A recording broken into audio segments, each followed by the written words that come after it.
কোণার্ক সান temple শুধুমাত্র কোনো প্রাচীন স্থাপত্য নয়।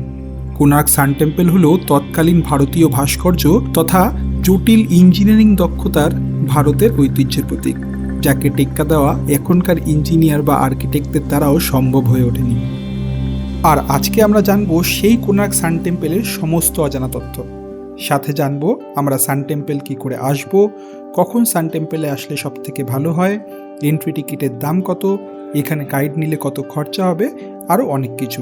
তাহলে চলুন কোণার্ক সান টেম্পল ভ্রমণ শুরু করা যাক। পুরী থেকে কোণার্ক সান টেম্পলের দূরত্ব 35 কিলোমিটার, যা আপনারা চাইলে অটো বা প্রাইভেট ক্যাব ভাড়া করে আসতে পারেন, কিংবা আপনারা চাইলে ওটিডিসির ট্যুর প্যাকেজেও কোণার্ক সান টেম্পল আসতে পারেন।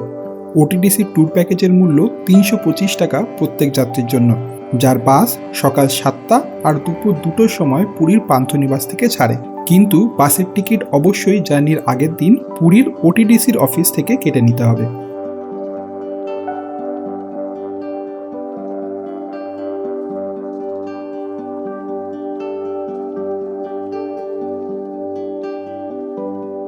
কঙ্গরাজ্যের রাজা নরসিংহদেব তার মা কস্তুরী দেবীর অনুরোধে এই সান টেম্পলটি তৈরি করান। বলা হয় বিভিন্ন দেশ থেকে আসা 1200 কারিগর 12 বছর ধরে এই মন্দিরটি তৈরি করেন। কোণার্ক কথাটি এসেছে কোণা মানে কোণ আর আর্ক মানে সূর্য থেকে। এই মন্দিরটিকে ভারতের পূর্ব তটের এমন এক কোণায় তৈরি করা হয়েছিল যেখানে সূর্যের কিরণ সবার প্রথমে এসে পড়ে।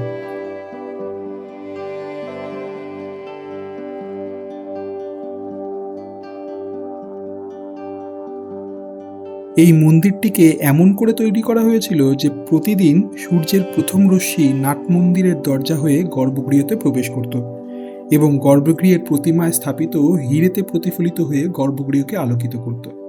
গর্ভগৃহকে আলোকিত করার জন্য আলাদা করে কোনো জানালা ছিল না। যেহেতু বিভিন্ন ঋতুতে সূর্যের অবস্থান বিভিন্ন হয়, তাই এই নাট মন্দিরেরও 3টে আলাদা আলাদা দরজা ছিল। শীত, গ্রীষ্ম, বর্ষা এই 3টে আলাদা ঋতুতে আলাদা আলাদা দরজা দিয়ে সূর্যের আলো গর্ভগৃহে প্রবেশ করত।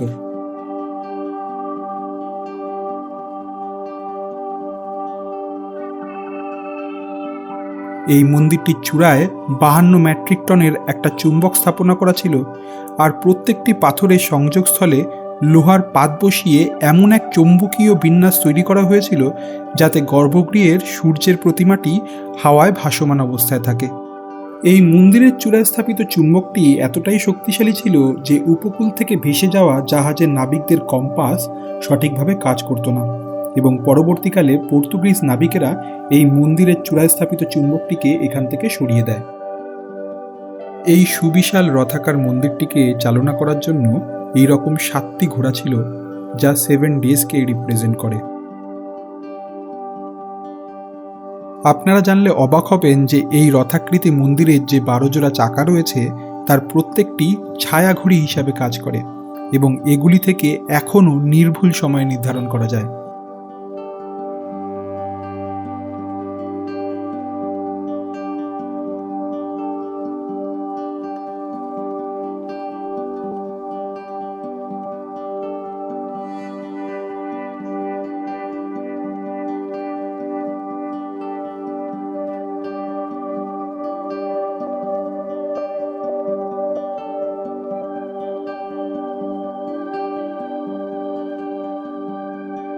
একটা সময় ছিল যখন এই মন্দিরে কেউ আসতো না, আর এই মন্দিরটি জঙ্গলে ভরে গেছিল। পরে 1901 সালে ইংরেজরা এই জায়গাটিকে খুঁজে পায় এবং এই জায়গাটির পুনরুদ্ধার করে।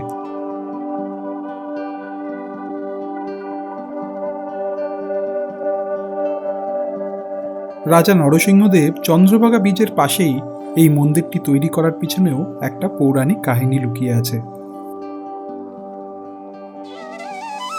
শ্রীকৃষ্ণের বড় ছেলের নাম ছিল শাম্ব, এবং শাম্ব তার সুন্দর চেহারার জন্য খুব গর্ব করতেন।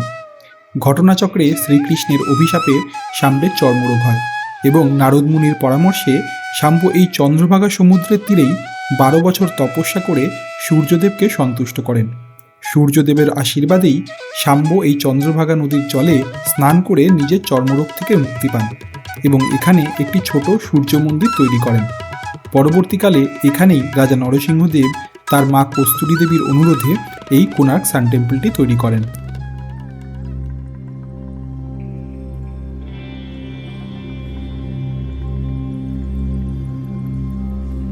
যদি আজকের এই ভিডিও থেকে তোমরা নতুন কিছু জেনে থাকো তাহলে অবশ্যই ভিডিওটিকে লাইক, শেয়ার আর চ্যানেলটিকে সাবস্ক্রাইব করতে ভুলবে না। তাহলে দেখা হবে পরের ভিডিওতে।